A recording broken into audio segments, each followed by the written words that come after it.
নমস্কার তোমাদের সবাইকে সানা স্মাইল এডুকেশন সেন্টারে স্বাগত জানিয়ে আজকের ক্লাসটি শুরু করছি।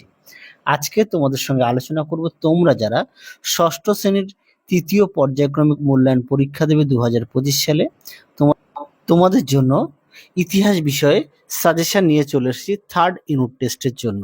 ইতিহাস বিষয় যার পূর্ণমান থাকবে 70, সময় থাকবে 2 ঘন্টা 45 মিনিট। চলো দেরি না করে মূল বিষয় যাওয়া যাক।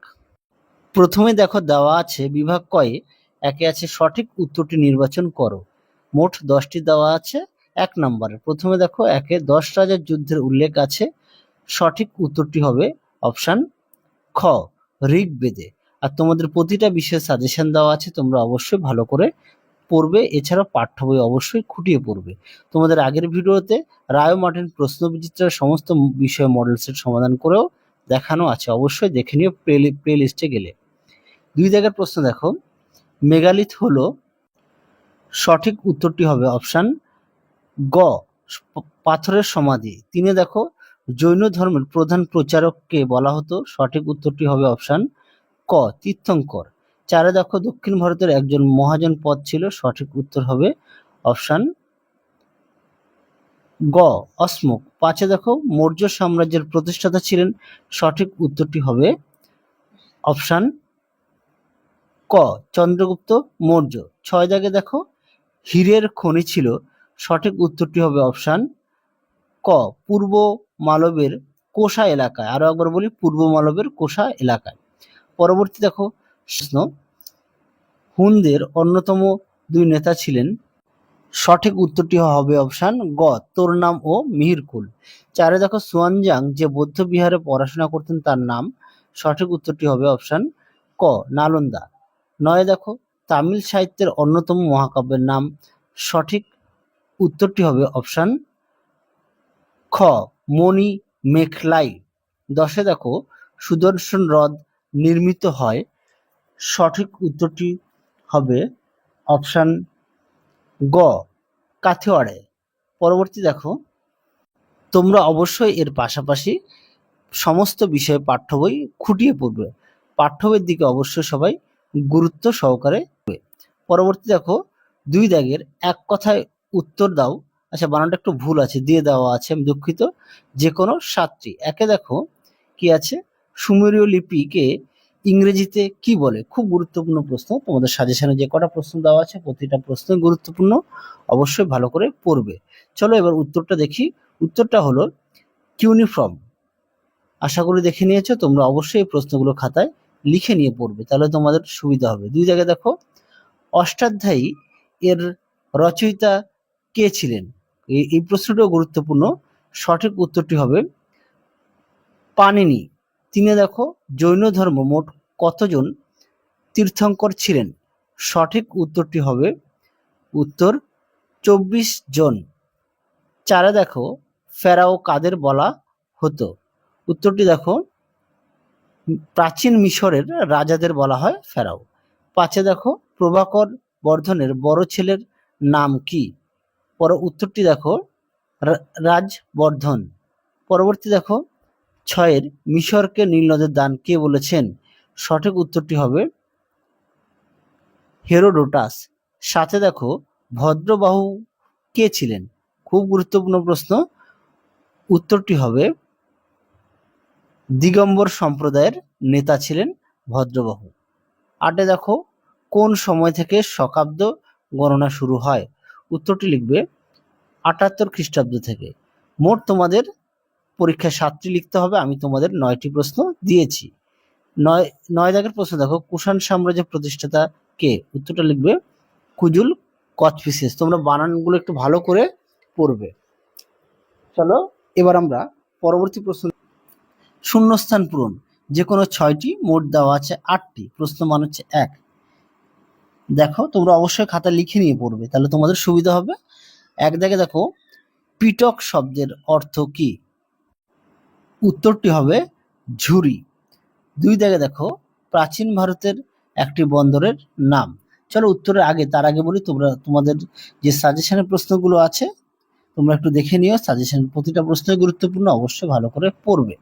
উত্তরটি হবে বন্দরের নাম তাম্রলিপ্ত। আচ্ছা 3 দাগের প্রশ্নটা একবারে দেখো, আলেকজান্ডার ছিলেন গ্রিক শাসক। 4 দেখো, মহাভারতের রচিত ছিলেন, উত্তরটি হবে ব্যাসদেব। 5 দাগের প্রশ্ন দেখো, পার্শ্বনাথ ছিলেন ড্যাশতম তীর্থঙ্কর। সঠিক উত্তরটি হবে 23তম। 6 দেখো, গৌতম বুদ্ধ জন্মেছিলেন ড্যাশ, গৌতম বুদ্ধ জন্মেছিলেন শাক্য বংশে, অঞ্চলে না, দুঃখিত, উত্তরটা হবে শাক্য বংশে। তারপরে দেখো 7 সাতবাহন বংশের প্রধান শাসক, সঠিক উত্তরটি হবে শিমুক। 8 দেখো, রাজা হর্ষবর্ধন রচিত একটি নাটকের নাম, উত্তরটা লিখবে প্রিয়দর্শিকা। আরও আছে রত্নাবলী, তোমরা অবশ্যই যে কোনো একটি লিখবে, তোমাদের পাঠ্য বই থেকেও পড়ে নিতে পারো। এবার আমরা দেখব বাক্যটি ঠিক ও ভুল লেখো। মোট 6টি দেওয়া আছে, চলো দেখো প্রশ্নের উত্তরগুলি। 1 আছে অর্থশাস্ত্র এর রচয়িতা আর্যভট্ট, উত্তরটি হবে মিথ্যা। 2 দাগের প্রশ্ন দেখো, বৌদ্ধদের 2টি সম্প্রদায় হিনজান ও মহাযান, সঠিক উত্তরটি হবে সত্য। 3 দেখো, শঙ্করোত্তর পথনাথ বলা হয় হর্ষবর্ধনকে, এই প্রশ্নের উত্তরটি সত্য। 4 দাগে দেখো, বৈদিক যুগের শিক্ষা ব্যবস্থার প্রধান ছিলেন গুরু, সঠিক উত্তর হবে সত্য। 5 দেখো, আদি বৈদিক যুগে নারীদের যুদ্ধে অংশ নিতেন, সঠিক উত্তরটি হবে সত্য। 6 দেখো, মহাভারতের আগের নাম ছিল জয় কাব্য, সঠিক উত্তর হবে সত্য। আশা করি তোমরা দেখে নিয়েছো, তোমরা যদি পারো অবশ্যই খাতায় লিখে নিয়ে পড়বে, তাহলে তোমাদের সুবিধা হবে। চলো এবার পরবর্তী প্রশ্ন দেখো। এবার দেখবো আমরা 5-এ 2-3টি বাক্যে উত্তর দাও, যে কোনো 8টি, তোমাদের মোট 9টি দেওয়া আছে, যার প্রশ্ন মান 2। চলো আমরা এক এক করে সমস্ত প্রশ্নগুলো দেখব। 1-এ আছে কি, অগ্রহার প্রথা কি? প্রশ্নের পাশে পেজ নম্বর দেওয়া আছে পাঠ্য বইয়ের। 1 দাগের প্রশ্ন উত্তরটা পাঠ্য বইতে 160 পৃষ্ঠার। আচ্ছা 3 দাগে কি আছে, দিগম্বর ও শ্বেতাম্বর কাদের বলা হয়, এটা পাঠ্য বইতে 70 পেজে আছে। 4-এ আছে চতুরাষ্ট্রম কি, এটা পাঠ্য বইতে 56 পেজে। 5-এ আছে কনিষ্কের মূর্তিটি কবে এবং কোথায় পাওয়া যায়, এটা পাঠ্য বইতে 91 পেজে আছে। পরবর্তী দেখো 6 দাগে সপ্তশুদ্ধ অঞ্চল বলতে কি বোঝায়, এটা পাঠ্য বইতে 49 পেজে আছে। 7-এ দেখো হাতিগুম্পা শিলালেখ সম্পর্কে লেখো, পাঠ্য বইতে 88 পেজে পেয়ে যাবে। পরবর্তী দেখো 9 দাগের এলাহাবাদ প্রশস্তি গুরুত্বপূর্ণ কেন, পাঠ্য বইতে 92 পেজে পেয়ে যাবে। মোট যে কটা প্রশ্ন দেওয়া আছে প্রতিটা প্রশ্নই গুরুত্বপূর্ণ, আর তোমাদের উত্তরগুলি পাঠ্য বই থেকে দেখিয়ে দিলাম, অবশ্যই দেখে নিও।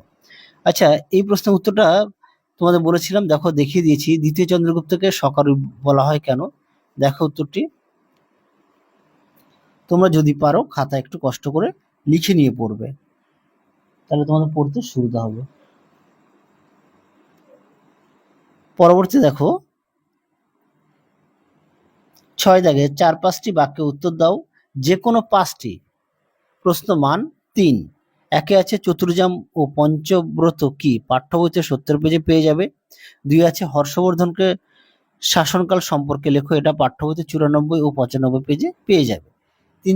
3 দাগে দেখো টিকা লেখো সুদর্শন রথ পেয়ে যাবে 103 পেজে, আর চন্দ্রকেতু গড় পেয়ে যাবে 129 পেজে পাঠ্য বইতে। 4-এ দেখো রামায়ণ ও মহাভারত সম্পর্কে লেখো, পাঠ্য বইতে 124 পেজে পেয়ে যাবে। 5-এ আছে টিকা লেখো গান্ধার শিল্প, পাঠ্য বইতে 145 পেজে পেয়ে যাবে। 6-এ আছে স্তূপ চৈত্য বিহার সম্পর্কে ব্যাখ্যা দাও, পাঠ্য বইতে 126 পেজে পেয়ে যাবে। 7-এ আছে গুপ্ত ও বাকাটক শাসনের মধ্যে কি কি মিল আছে, এটাও পাঠ্য বইতে 93 ও 94 পেজে পেয়ে যাবে। 8-এ দেখো দক্ষিণ ভারতের সাতবাহন শাসন সম্পর্কে কি জানো, এটা পাঠ্য বইতে 88 পেজে পেয়ে যাবে। মোট তোমাদের লিখতে হবে 5টি, আমি দিয়েছি 8টি, এছাড়াও এগুলো একটু দেখে নিও। পরবর্তী দেখো 7 দাগের বানানটা একটু ভুল আছে, হ্যাঁ 8-10টি বাক্যে উত্তর দাও, আর র হয়ে গেছে 8 ট হবে, আমি দুঃখিত, ক্ষমা চেয়ে নিচ্ছি। যার প্রশ্ন মান হচ্ছে 5। মোট তোমাদের 2টি লিখতে হবে, আমি দিয়েছি 5টি। 1-এ আছে মেগাস্তিনিসের চোখে ভারতীয় উপমহাদেশের সমাজ ব্যবস্থা কেমন ছিল, পাঠ্য বইতে 102 নম্বর পেজে পেয়ে যাবে। 2-এ দেখো বর্ধমান মহাবীরের জীবনী ও ধর্মমত সম্পর্কে লেখো, এটাও পাঠ্য বইতে 69 ও 70 পেজে পেয়ে যাবে। 3-এ আছে প্রাচীন ভারতের বিখ্যাত শিক্ষা কেন্দ্র হিসেবে তক্ষশিলা গুরুত্ব লেখো, পাঠ্য বইতে 112 পেজে পেয়ে যাবে। 4 দেখো গুপ্ত যুগের জ্যোতির্বিজ্ঞান ও গণিতের উন্নতি সম্পর্কে লেখো। এই প্রশ্নের উত্তরটি পাঠ্য বইতে পেয়ে যাবে 120 নম্বর পেজে। 5 দাগের প্রশ্ন দেখো কুষাণ সম্রাট কনিষ্কের কৃতিত্ব লেখো।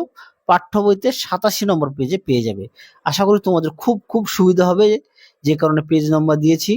অবশ্যই ভালো করে পড়বে। তাহলে চলো আজকের মতো এখানেই সমাপ্ত করছি। আবার দেখা হবে খুব শীঘ্রই তোমাদের পরবর্তী কোনো একটি ভিডিওতে। তোমরা সবাই সুস্থ থেকো, ভালো থেকো। ধন্যবাদ।